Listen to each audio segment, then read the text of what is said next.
অনেক দিন হয়েছে মানে কক কুড়া, চট্টগ্রামের ভাষায় কক কুড়া বলি আমরা। তো লাল মুরগি যেটাকে বলে, ফার্মের মধ্যে লাল মুরগি যেটা বলে, তো ওই বড় লাল মুরগি খাইতে চাইছিলাম একটা। অনেক আগে আমি একটা কিনে আনছিলাম। তো অবশ্যই আমার বাচ্চারা খায় না, দেশি মুরগির মতো কালার, এই জন্য। তো আপনাদের ভাইয়াকে বলছিলাম একটা বড় দেখে মানে কক কুরানি খাওয়ানোর জন্য।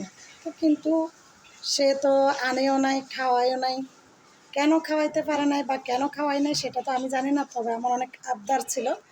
তো এই কথাটা আমার মা শুনছে। তো দেখো, মা তো মাই হয়, অবশেষে সেই বড় কক কুড়ো নিয়ে আসছে, লাল মুরগি। এটা 2 কেজিরও বেশি হবে। হ্যাঁ, এটার দাম 888 টাকা। 888 টাকা এই মুরগির দাম, লাল মুরগিটার দাম। তো এই মুরগিটা অবশেষে আমার মাই, দেখেন, হাজব্যান্ডের কাছে আবদার করছি কিন্তু সেটা পূর্ণ হয়নি। অথচ মা একটু করে জানতে পারছে, মা কিন্তু মনে মনে রাখছে। মা কিন্তু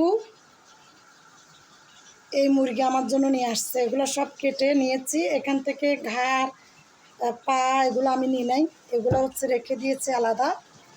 তো এগুলো আমি নিচ্ছি, এগুলো সব মাংস। এখান থেকে আমি ছোটো ছোটো ফলি করে রেখে দিব।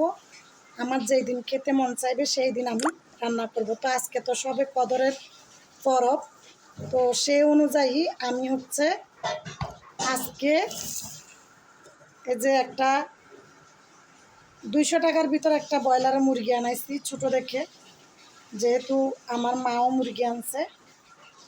এরপরে 1/2 কিলো গরুর মাংস আনাইছি 500 টাকা দিয়ে, 1000 টাকার দরে মাংসের দাম, মানে হাড় ছাড়া।